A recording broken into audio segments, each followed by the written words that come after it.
ஓடாத ரயிலில் சும்மா தண்டவாளத்தில் படுத்திருக்க மாதிரி ஒரு ஃபோட்டோ எடுத்துட்டு தண்டவாளத்தில் தலைவெட்டி படுத்தவர் அப்படின்லாம் கள்ளக்குடி கொண்ட கருணாநிதி வாழ்க்கை பாட்டு போட்டுக்கிட்டாங்க. ஆனால் உண்மையிலேயே அதில் அடிபட்டவர் கண்ணதாசன் தான். இதெல்லாம் வரலாற்று உண்மைகள் யாருக்கும் தெரியும்? முதல்ல கள்ளக்குடினா அது எங்கே இருக்குன்னு கூட உங்களுக்கு எத்தனை பேருக்கு தெரியுமோ தெரியாது.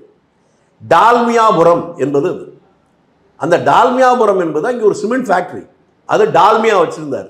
அந்த சிமெண்ட் ஃபேக்ட்ரி வைத்ததை ஒட்டி அங்கே ஒரு ஊர் உருவாகுது. அது இயல்பாக யாரும் பேர் வைக்காமலே டால்மியாபுரம்னு வந்துச்சு. அதை எதிர்த்து தான் அங்கே போராட்டம்னு. அது மாதிரி எத்தனையோ இருக்குது. அதெல்லாம் போராட்டாங்களான்னு அது கிடையாது. எதையாவது ஒன்று சொல்லி மக்கள் மத்தியில் பிரச்சனையை உருவாக்குவதற்காக அது பயன்பட்டதே ஒழிய அதன் வாயிலாக தமிழ்நாட்டில் என்ன ஒரு பெரிய மாற்றம் வந்துருச்சு? அந்த மாற்றத்தில் அவர் போராடினாரா என்பது ஒரு மிகப்பெரிய கேள்விக்குறி.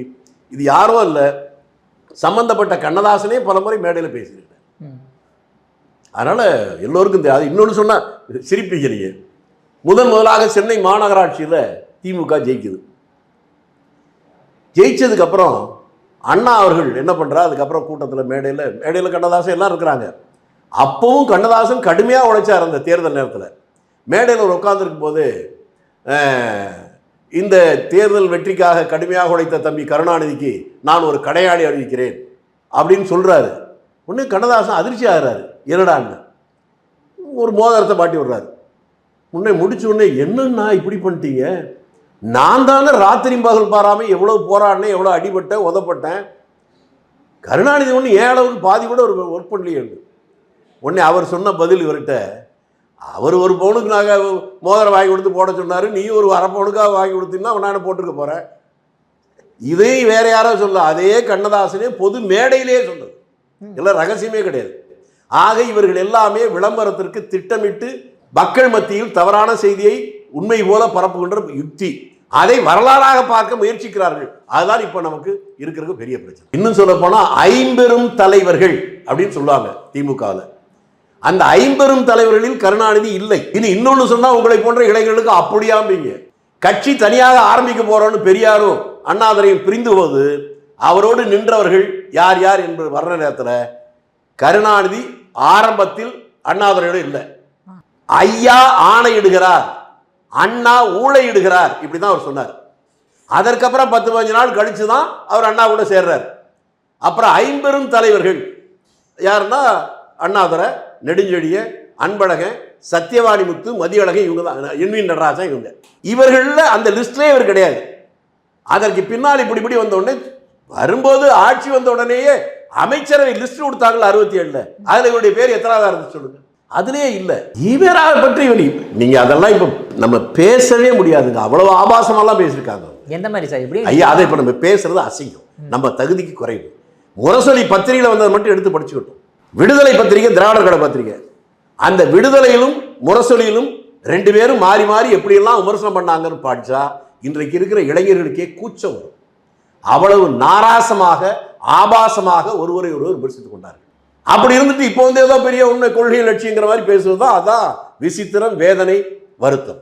அதுங்க ரொம்ப சிம்பிளுங்க. பெரியாருக்கு நிறைய சொத்துக்கள் வச்சிருந்தார். அது கொஞ்சம் கொஞ்சமாக உருவாக்குனார். அது பின்னால் அவருக்கு பின்னால் எல்லாம் நமக்கெல்லாம் புதவுன்னு நினைக்கிற போது கல்யாணம் பண்ணுறதுக்கு அவர் சொன்ன காரணமே எனக்கு ஒரு வாரிசு வேணுங்கிறதுக்கு தான். அதுக்காக தான் மணியமே கல்யாணம் பண்ணுறாரு.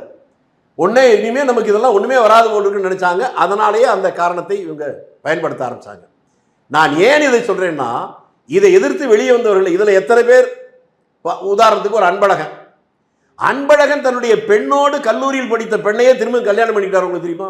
அதனால் அந்த கொள்கையாக இருக்க முடியாது. இதனால தான் அவங்க மாறி மாறி வந்தாங்க. இவங்க அப்படியே வந்தாங்க. சுதந்திரம் வந்துருச்சு. இனிமேலும் நாட்டு சுதந்திரத்துக்கு எதிராக நம்ம இருந்தோம்னா நம்ம தாக்கு பிடிக்க முடியாது. இவர் கூட போய் நமக்கு எந்த லாபமும் இல்லை. எப்படியாவது அரசியலுக்கு அப்படியே போராடி ஏதாவது பதவிக்கு வர முடியுமா என்று வந்தாங்க. அவர்கள் நினைத்ததை போல பல பதவிகளை அடைந்தார்கள். அவர்கள் அடைந்தது அவர்களுக்கு மகிழ்ச்சி தான். அவர்கள் அடைந்ததால் தான் தமிழகத்துக்கு இந்த வீழ்ச்சி. அடி வாங்கினதுக்கு எமர்ஜென்சிக்கு என்ன சமாதானம்? இது ஒன்றும் புதுசு இல்லைங்க.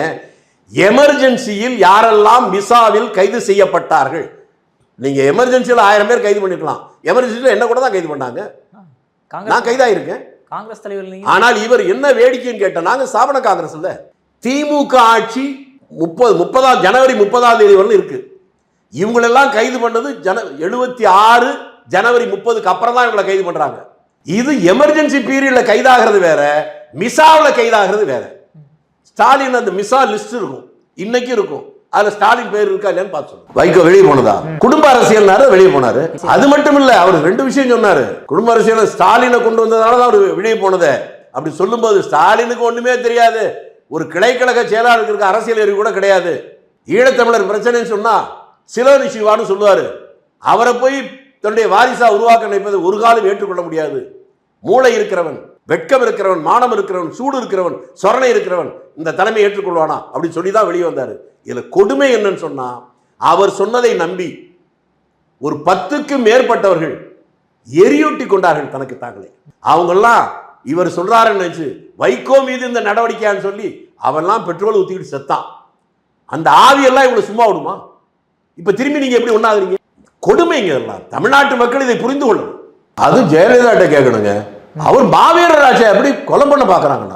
அதே எமனே வந்தாலும் எதிர்த்து கேள்வி கேட்கிறவர்ல கருணாநிதி அவ்வளவு வீரர் இல்ல. ஓடுற தண்டவாளத்தை, ரயில் ஓடுற தண்டவாளத்திலே தலை வச்சு படுத்தவர் இல்லையா? அவரா தன்னை கொலை பண்ண பாக்குறாரு சொன்னாங்க. நீங்க ஏதோ தப்பா சொல்றீங்கன்னு நினைக்கிறேன். இல்ல சரியா தான் சொல்றீங்களா? அப்ப நீங்க அவரை பத்தி சொல்றது தப்போ? என்னன்னு எனக்கு தெரியலைங்க. ஜெயலலிதாவுக்கு அவங்களுக்கு இருந்த சண்டையை பத்தி நான் என்னத்தை கண்டு சொல்றது? வெற்றி கொண்டான்னு சொன்னது என்ன சொல்லட்டுமா? சொல்லுங்க சார். எங்களுடைய பிளவுக்கு, பெரிய பிளவுக்கெல்லாம் காரணம் சின்ன பிளவு தான் அப்படின்னு சொன்னார். புரிஞ்சா புரிஞ்சுங்க, இல்லைன்னு விட்டுருங்க. வெற்றி கொண்டான்னு சொல்லுதுங்க, நான் சொல்லலைங்க. நீங்க என்ன பார்த்து கோவப்பட்டுறாதீங்க. எதிர்கட்சியா இருக்கும்போது இந்திரா காந்தி ஒரு முறை மதுரையில இருந்து சுற்றுப்பயணம் வர்றாங்க. மதுரையில, திண்டுக்கல்ல, திருச்சியில அந்த காட்சியை நான் நேர்ல பார்த்திருக்கேன். மறக்கவே மாட்டேன். திமுக சில முக்கியஸ்தர்கள் கல்லுலாம் எடுத்து அடிச்சாங்க. அப்படி அடிச்ச போது இங்க திண்டுக்கல்ல ஒருத்தருடைய கண்ணே போச்சு. ஒரு இஸ்லாமியர் ஒருத்தர், அவர் இப்போ உயிரோடு இல்ல, ஒரு கண்ணே போயிடுச்சு. அதே போல சென்னையில சுப்பிரமணியன் ஒருத்தர், அவருடைய கண்ணும் போச்சு. அதுல இந்திரா காந்தி துணிவாக இவ்வளவு இடத்துல கல்வீச்சு நடந்தும் அந்த டூர் புரோகிராம நிறுத்தல.